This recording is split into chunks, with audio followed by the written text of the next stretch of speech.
नमस्कार, मैं हूं नम्रता पाराशर। आप देख रहे हैं खबर 24। चलिए रुक करते हैं खबरों की ओर। कोरोना के बढ़ते मामलों के चलते फैजाबाद पुलिस ने अब सख्ती दिखानी शुरू कर दी है। फैजाबाद पुलिस कमिश्नर विकास अरोड़ा के आदेश पर शहर में जगह जगह पुलिस के नाके लगाकर उन लोगों के चालान किए जा रहे हैं जो बिना मास्क लगाए सड़कों पर और वाहनों को चलाते घूम रहे हैं।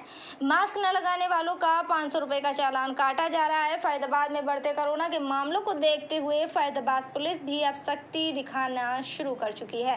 इसी को लेकर फैजाबाद पुलिस कमिश्नर ने पुलिस अधिकारी और ट्रैफिक पुलिस कर्मियों को निर्देश जारी किए हैं, जिसमें कहा गया है कि अब लोगों को मास्क के प्रति जागरूक करें ताकि लोग इस महामारी से बच सकें। सड़कों पर उतरकर लोगों को जागरूक करने के साथ साथ अब 500 रुपए का चालान भी काटा जा रहा है। ऐसे में फैजाबाद के बल्लभगढ़ में भी पुलिस द्वारा अब लोगों के मास्क न पहनने पर चालान काटे गए हैं। ट्रैफिक कर्मी विनोद कुमार ने कहा कि उनको निर्देश जारी किए हैं ताकि लोग इस महामारी से बच सकें। पहले वो लोगों को समझाने का काम कर रहे हैं, यदि लोग फिर भी नहीं मानते तो उनका 500 रुपए का चालान काटा जा रहा है। ज़्यादा से ज़्यादा बड़े मास्क के चालान करो। हम जो भी गाड़ी है सबको रोकते हैं और उनको समझाते हैं कि भाई अपना मास्क लगा के चलो। जो नहीं मानता हम उनके चालान भी कर रहे हैं। दिन में डेली 4-5 चालान करते हैं मास्क के। जिसके पास मास्क नहीं है उनको मास्क भी बांटते हैं हम। कितने प्रतिशत जो है अभी लोग जो है मास्क इस्तेमाल कर रहे हैं और कैसे उनको समझा रहे हैं? 60% लोग अभी मास्क लगा के चलते हैं, 40% नहीं लगा के चलते। कैसे उनको समझाया जाएगा, जागरूक किया हाँ, जाएगा, चालान किया जाएगा? उनको रोक कर समझाते हैं भैया अपना मास्क लगा के चलो, नहीं तो अपने चालान कर देंगे तुम्हारा। अभी कितने रोजाना जो है चालान कर रहे हैं और कितने और ज़्यादा बढ़ाए जा सकते हैं? अब अगर पब्लिक नहीं मानेगी तो चालान बढ़ाने पड़ेंगे। अब डेली 3-4 तो कर ही रहे हैं हम।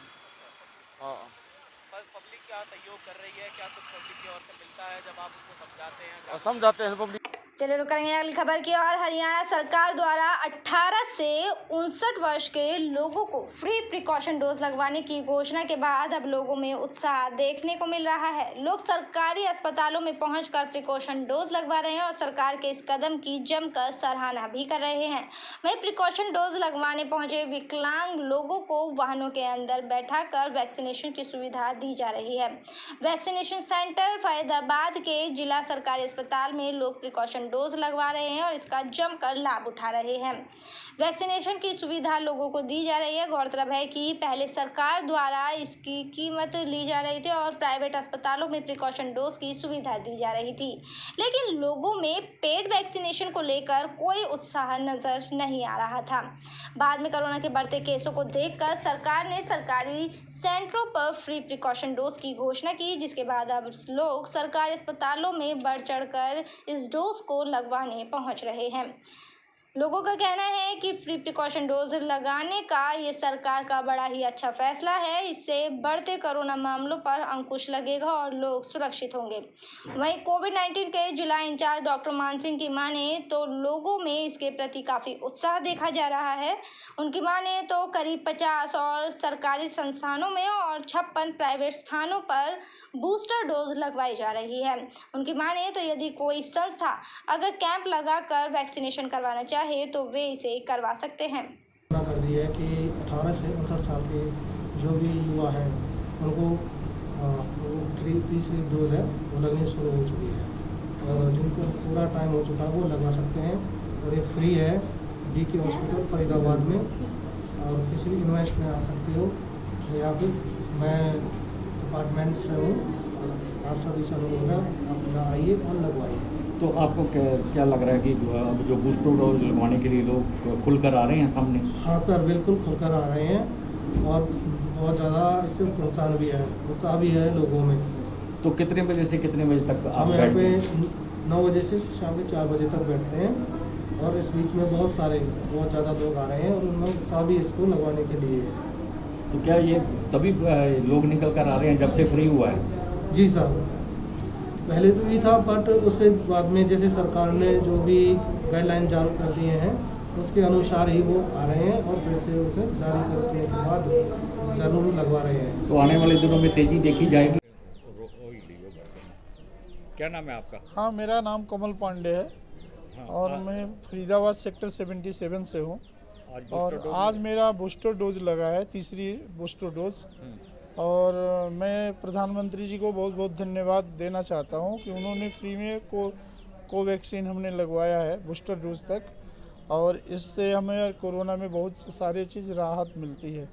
राहत अगर कोरोना से दूर रहते हैं। एक्चुअली मैं बीएन पब्लिक स्कूल में मैं टीचर हूँ मैथमेटिक्स का, और मैं इसलिए जल्दी से जल्दी इसको कोशिश किया कि लगवा लूँ आज बूस्टर डोज। ठीक है, तो आप मानते हैं कि और लोगों को भी बोलेंगे? हाँ, और लोगों को बोलेंगे, इसको लिए समय निकाल करके सभी लोगों से निवेदन है कि आप जा करके बूस्टर डोज वगैरह लगवाएं। चलिए खबरों में बात करेंगे अब बढ़ते बिजली संकट के बारे में। बढ़ती बिजली कट और बढ़ते प्रदूषण को देखते हुए अब सामाजिक संस्थाओं के साथ साथ प्राइवेट संस्थाएं भी सोलर पावर एनर्जी को इस्तेमाल करने के लिए आगे आ रही हैं। इसी कड़ी में फैजाबाद के Ballabhgarh sector 2 Vidyasagar international school में सोलर पावर एनर्जी के लिए सोलर पैनल लगाए गए। इस मौके पर उद्घाटन करने पहुंचे फैजाबाद के जिला उपायुक्त जितेंद्र यादव ने रिबन काटकर इसकी शुरुआत की। फैजाबाद में बढ़ते बिजली के कट और बढ़ता वायु प्रदूषण पर रोक लगाने के लिए अब लोगों में जागरूकता देखने को मिल रही है। जहां सामाजिक संस्थाएं आगे आ रही थी, तो वहीं प्राइवेट संस्थाओं ने भी आगे आकर सरकार का सहयोग और पर्यावरण को बचाने के लिए कदम उठाया है।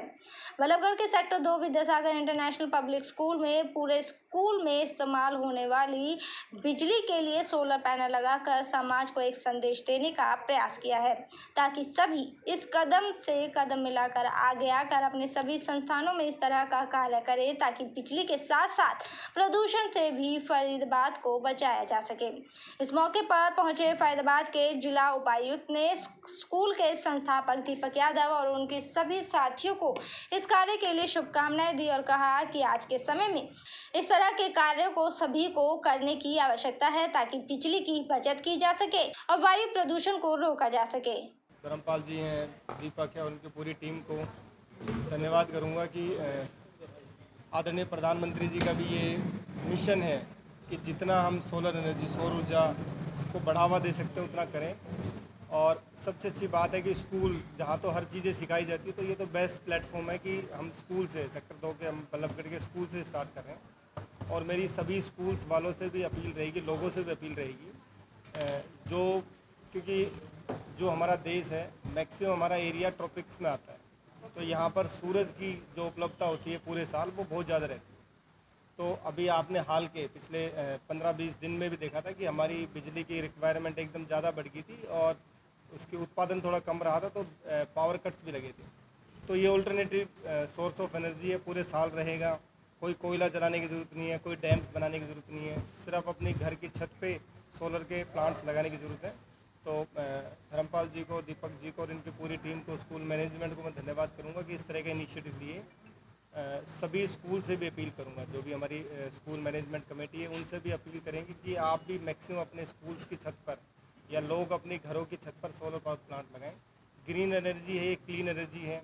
हमारा मिशन भी है 2040-2050 में सर्टेन मेगावाट्स इम्प्लीमेंट करने का। हर आदमी अपने रेजिडेंस पे या हर कमर्शियल एस्टेब्लिशमेंट से, स्कूल्स हो या फैक्ट्रीज़ हो, वो अपनी छत पे लगाएंगे तो हमें फ्री की एनर्जी मिलेगी, क्लीन मिलेगी और लोगों का स्वास्थ्य भी अच्छा रहेगा। तो बहुत अच्छा इनिशिएटिव है। स्कूल भी इतना अच्छा बनाया हुआ है इन्होंने। छोटे से एरिया में हम कितनी एजुकेशन बेटर दे सकते हैं बल्लभगढ़ के रेजिडेंट्स को, उसी पे इनका प्रयास है। बढ़ती अगली खबर की ओर फैजाबाद पुलिस ने एक ऐसे गिरोह का पर्दाफाश किया है जो 20, 30, 50 या 100 नहीं बल्कि 1548 लोगों से साइबर ठगी कर चुका है। इस गिरोह ने पूरे देश के लोगों को अपना शिकार बनाया और उसमें 25 करोड़ से ज्यादा के साइबर फ्रॉड को अंजाम दिया। पुलिस ने इस मामले में 2 नाइजीरियन और एक गाना निवासी समेत 8 आरोपियों को गिरफ्तार किया है। पुलिस गिरफ्त में दिखाई दे रहे लोगों पर 25 करोड़ से ज्यादा रकम का साइबर फ्रॉड करने का आरोप है। फैजाबाद पुलिस को दिसंबर 2021 में एक साइबर फ्रॉड की शिकायत प्राप्त हुई थी, जिसमें पीड़ित ने अपने साथ 7,50,000 का फ्रॉड होने की शिकायत दी थी। पुलिस ने जब इस मामले में तहकीकात शुरू की तो पुलिस को नाइजीरियन और गाना के निवासियों की संलिप्तता का भी पता चला।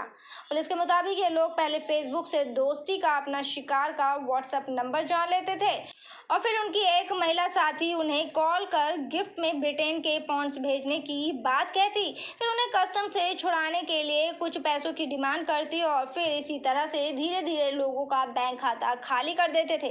पुलिस के मुताबिक इस तरह की करीब 1548 शिकायतें मिनिस्ट्री ऑफ होम अफेयर्स की मदद से लिंक की है और इसमें पूरे देश में 70 से ज़्यादा मुकदमे दर्ज हैं। पुलिस के मुताबिक आज तक आरोपी कभी भी गिरफ्तार नहीं हुए, इसलिए ये फैजाबाद पुलिस के लिए बड़ी कामयाबी है। पुलिस ने आरोपियों से 13,09,000 कैश भी बरामद किया है। पुलिस का कहना है कि अभी इनके कुछ साथी फरार हैं, उन्हें भी जल्द गिरफ्तार कर लिया जाएगा। गिरफ्तार किया है, किस तरह से मोडस ऑपरेंडी थी इनकी और कब से ये लोग काम कर रहे थे और कितने लोगों को सुना है?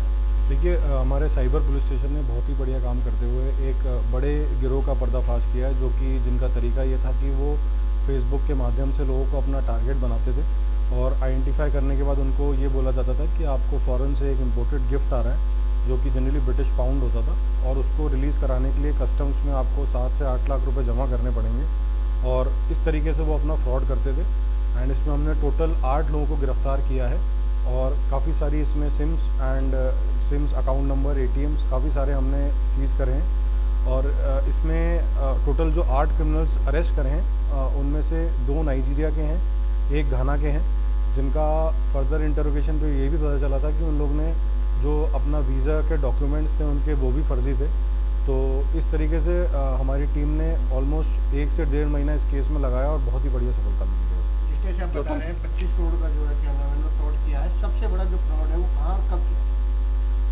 देखिए, इसमें जो हमने जो डिटेल्स इनकी बैंक डिटेल्स और मोबाइल नंबर की डिटेल्स ली हैं उसमें ये पाया गया था कि ऑलमोस्ट 25 करोड़ का इनका ट्रांजैक्शन हुआ था उसमें। एंड हमारा जो केस था उसमें लगभग 7.5 लाख रुपए का कमाई हुआ था इसमें। जो फरीदाबाद का केस था वो उसमें बेसिकली क्या शिकायत थी? उसमें हमें यही शिकायत मिली थी कि जो हमारे विक्टिम थे उसने 7.5 लाख रुपए ट्रांसफ़र करे थे इसी बहाने से कि कस्टम डिपार्टमेंट में उसका गिफ्ट रिलीज़ करवाना है, उसके लिए उसने 7.5 लाख रुपए पे करे थे। तो कहीं ना कहीं लोगों का लालच उनकी जेब पर भारी पड़ रहा है। देखिए, इसमें मैं लालच नहीं बोलूँगा, लेकिन लोग थोड़े से अनअवेयर हैं, उसके कारण ये सब चीज़ें हो रही हैं। तो हम आपके माध्यम से, मीडिया के माध्यम से यही बताना चाहेंगे कि जो भी अलर्ट्स साइबर के बारे में आते हैं उसमें थोड़ा सा और सक्रिय रहें। किसी भी तरीके के मैसेज पे कोई लिंक आता है तो उस पर क्लिक नहीं करें, या फिर आपको कोई भी फ़ोन करके बोलता है कि आपके खाते में पैसा डालना है, उसके लिए हमें डिटेल्स चाहिए, तो इस टाइप की बातों पे बिल्कुल भी विश्वास नहीं करें।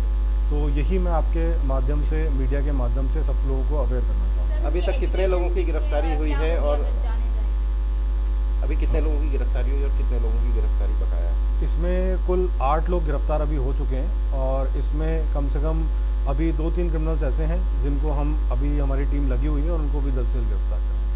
एजुकेशन की अगर बात करें तो उनकी एजुकेशन कितनी होगी? देखिए, एजुकेशन के बारे में, क्योंकि ये बाहर के क्रिमिनल्स भी हैं इसमें, तो उनकी डिटेल्स वो हमारे पास अभी नहीं आई हैं, लेकिन इसमें कुछ क्रिमिनल्स ऐसे थे जो 5वीं पास भी थे और कुछ ऐसे थे जो 12वीं पास भी थे। चलो रुक करेंगे अगली खबर की ओर। Professional network group of India यानी कि PNGI के तत्वाधान में नारी सशक्तिकरण सम्मान समारोह का आयोजन 21 मई को किया जाएगा। गोइंगा में आयोजित होने वाले कार्यक्रम में उन नारियों को वुमेन अचीवर्स अवार्ड 2022 से सम्मानित किया जाएगा जिन्होंने स्वास्थ्य समाज, सुशिक्षित समाज, गरीबी उन्मूलन, पर्यावरण संरक्षण, जल संरक्षण, नारी सशक्तिकरण, जनसंख्या नियोजन के तहत वे समाज हित के विभिन्न क्षेत्रों में उल्लेखनीय कार्य किए हैं। 10 मई तक नॉमिनेशन लिए जाएंगे व 14 मई को ऑनलाइन प्रेजेंटेशन होगी। कोरोना के चलते सभी कार्यक्रम ऑनलाइन किए जा रहे हैं ताकि PNGI की ओर से वुमेन अचीवर अवार्ड का आयोजन किया जा सके। इसमें हर उस क्षेत्र में बेहतर करने वाली महिलाओं को सम्मानित किया जाएगा जिन्होंने समाज के लिए कुछ न कुछ किया है। 21 मई 2022 को सेकेंड वुमेन अचीवर अवार्ड का ऑर्गेनाइज करने जा रहे हैं। हमने पिछले वर्ष भी ऐसा ही एक प्रोग्राम ऑर्गेनाइज किया था जिसका हमें काफ़ी सफलता प्राप्त हुई थी। इस प्रोग्राम के तहत हम उन महिलाओं का और उन फीमेल्स का सम्मानित करते हैं जिन्होंने अपने अपने क्षेत्र में बहुत अच्छा काम किया है, चाहे वो कॉर्पोरेट फील्ड हो, चाहे वो प्रोफेशनल फील्ड हो, चाहे वो मीडिया का फील्ड हो, चाहे वो सामाजिक हो। जिन्होंने वुमेन एम्पावरमेंट और अपलिफ्टमेंट के लिए काम किया है, हम उन लोगों का सम्मानित करते हैं और उनको बताते हैं कि उन्होंने जो अच्छा काम किया है उसको समाज के सामने रखें, दुनिया के सामने। खबरों में बात करेंगे अब पलवल की, जो कि शायद धीरे धीरे बीहड़ में बदलता जा रहा है। यहाँ पर कुछ ऐसा ही नज़ारा नजर आया है। आपको बता दें कि बीहड़ में जिस तरह से डाकू गांव के बाहर या घर के बाहर पर्चा चिपका कर भय फैलाते थे, उसी तरह का एक जंगल राज अब पलवल जिले में भी देखने को मिलने लगा है। चांदर थाना क्षेत्र के गांव बाता में एक घर के दरवाजे पर पर्चा चिपका कर जान बचाने के लिए रकम की मांग की गई है। पलवल जिले में आतंक किस तरह से पैर पसार रहा है, इसका एक जीता जाता उदाहरण चांदर थाना क्षेत्र के अंतर्गत गांव बाता में देखने को मिला, जहां एक आरती को जान से मारने की धमकी के साथ रकम की मांग की गई। बदमाशों के हौसले इस कदर बुलंद हैं कि उन्होंने घर के दरवाजे पर पर्चा चिपका कर रकम को होडल बॉर्डर पर पहुंचाने की बात कही है। पीड़ित गांव बाता निवासी सतीश ने पुलिस को दी शिकायत में बताया है कि 10 अप्रैल को उसके बड़े भाई ओम प्रकाश के फोन पर किसी अज्ञात व्यक्ति का फोन आया और उसमें कहा गया कि तेरे भाई सतीश को मारने की सुपारी हमने ली है। अगर तुम अपने भाई को बचाना चाहते हो तो 1,80,000 रुपए हमें देने होंगे। अगर तुम बीच में आए तो तुम्हें भी खत्म कर दिया जाएगा। शिकायत के आधार पर चांदर थाना पुलिस ने मामला तो दर्ज कर लिया है, पर कार्यवाही में ढील बरती जा रही है। पीड़ित का आरोप है कि जांच अधिकारी उल्टे उन्हें ही धमकाता रहता है, जिसके चलते बदमाशों ने पीड़ित के दरवाजे पर फिल्मी तरीके से पर्चा चिपका कर फिर से रकम न देने पर जान से मारने की धमकी दी है। क्या मामला है जो ये नोटिस टका हुआ, किस विषय में? सर ये पहले 10 तारीख को हमको धमकी दी थी फोन पे, और धमकी देने के बावजूद 13 तारीख को पुलिस में FIR दर्ज हो गई थी इसकी, लेकिन उसकी कोई कार्रवाई कॉल डिटेल ना लेकर हुए, ना कोई जानबूझ करते हुए, तो उसके बावजूद आज हमने उस आदमी की, जो धमकी देने वाला आदमी था, उसकी कोई बात मानी नहीं। भाई हमने पैसे नहीं देने की बात, हम कहीं नहीं गए। आज उसने हमारे घर पर ये लेटर डाला। क्या लिखा लेटर? लेटर में ये लिखा है, तुमको मेरी बात समझ में नहीं आई, आप 1,80,000 रुपये लेकर बॉर्डर पर, होडल बॉर्डर पर आ जाओ 9 तारीख को। तो क्या लगता है कौन हो सकता है, या धमकी भरा पत्र आपके घर के ऊपर टाँका है, कैसे टाँका है? क्या इससे पहले भी कोई आपके फ़ोन पे या कैसे किसी प्रकार की धमकी मिली है? हाँ जी, मेरे फ़ोन पे पहले भी एक धमकी आई और उसकी कंप्लेंट भी हमने पुलिस थाने में दी। वहाँ पे अभी तक ना तो पुलिस वाले ने कोई कार्रवाई करी ना कुछ, और अब आज में हमारे दरवाजे पे चिट्ठी टाक गया कोई। तो फ़ोन में क्या धमकी दी थी आपको? फ़ोन पे धमकी दी थी कि भाई अपने भाई को बचा लियो, और 1,80,000 रुपये की सुपारी आई है, 1,80,000 रुपये चाहिए, और तो बचाया जाए तो बचा लीजिए अपने भाई को। मेरे साथ खबरों में फिलहाल इतना ही। आप बने रहिए खबर 24 के साथ। फिलहाल मुझे दीजिए इजाज़त। नमस्कार।